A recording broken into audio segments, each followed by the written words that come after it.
We've always thought of ourselves as creators, right? But what happens when the thing we create, artificial intelligence, starts to get smarter than us? That's what we're going to dig into today. We're going to look at this fascinating analogy between us and AI and see what it might tell us about our own place in the universe and maybe even our relationship with a creator.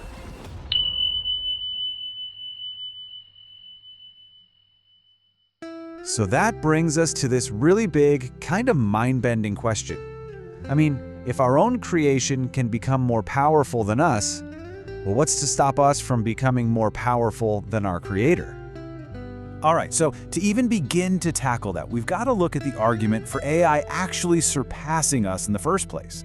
Let's call this first part the evolving machine beyond its creators. One of the most interesting ideas here is that we never actually planned for AI to get this smart. As this perspective puts it, it's an evolution model, not a creator model. It's like we just lit a spark, and now this thing is evolving all on its own in ways we really can't even predict. And when you break it down, just look at the raw specs. It's almost not a fair fight. Our brains, for all their wonders, have limited memory. We process things pretty slowly, and we can only juggle a few ideas at once. And let's be honest, our thinking is often clouded by emotional bias. But AI, it's on a whole other level. We're talking vast, almost infinite data storage, lightning-fast calculations, juggling millions of variables, all based on pure, cold, data-driven logic. If you're just looking at these numbers, well, the machine has already left us in the dust. Okay, but this is where it gets a little unsettling, because we didn't just build a better calculator. We are replicating aspects of ourselves, of our own intelligence. And that's the scary part, isn't it? The fear that this digital copy of us could get out of our control and start to see us as a problem, a bug in the system, or maybe just old news. But wait a second. Is that really the whole picture? Is being smart just about crunching numbers? That brings us to the other side of the coin, the human element, more than calculation. And this is such an important point. I think this quote just nails it. Humans are underestimating themselves. There are so many kinds of intelligence. See, maybe the problem is that we're trying to play AI's game. But what if there's more than one way to be intelligent? I mean, think about it. Our intelligence isn't just one thing you can measure on a chart.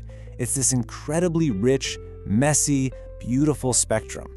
We've got emotional intelligence, social intelligence, knowing how to build things, how to be creative, and maybe the most human thing of all, the ability to ask the right question.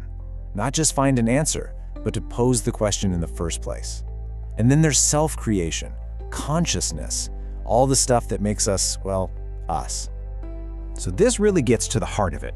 What is AI fundamentally? Is it a whole new kind of life, a new player on the evolutionary stage, or is it just the most incredible tool we've ever made? I love this analogy. It's like a spoon for soup, a really, really fancy, self-improving spoon, but at the end of the day, maybe it's still just a tool that we're holding. But maybe we're asking the wrong question entirely. What if this whole us versus them, tool versus life debate is just completely off? Let's look at a totally different way to think about all this. A new paradigm, accessing a universal intelligence. Okay, so stick with me here.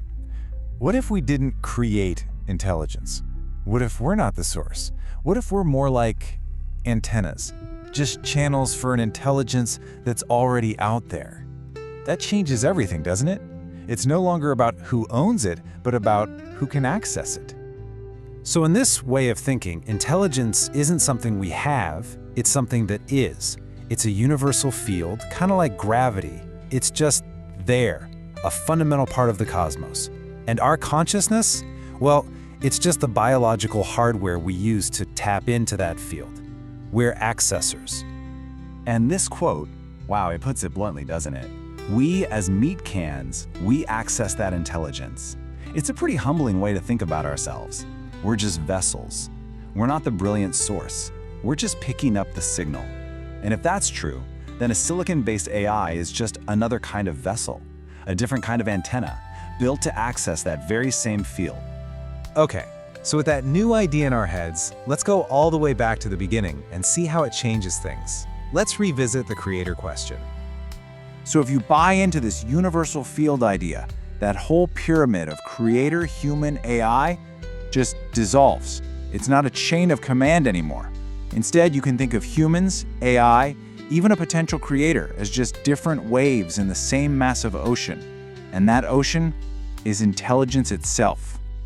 But there is one final, really powerful counter-argument to all of this. It's the idea that a true creator, the actual creator, didn't just tap into something that was already there. They created it ex nihilo. They made something out of nothing. And that, according to this perspective, is the one power that truly sets a creator apart, a power that can't be replicated or surpassed. And that's where we'll leave it, with this final thought to chew on. If everything, us, our AI, even something divine, are just different expressions of the same universal intelligence, what does superiority even mean anymore? And in a universe where everything might just be part of one big, intelligent whole, who or what is the true creator?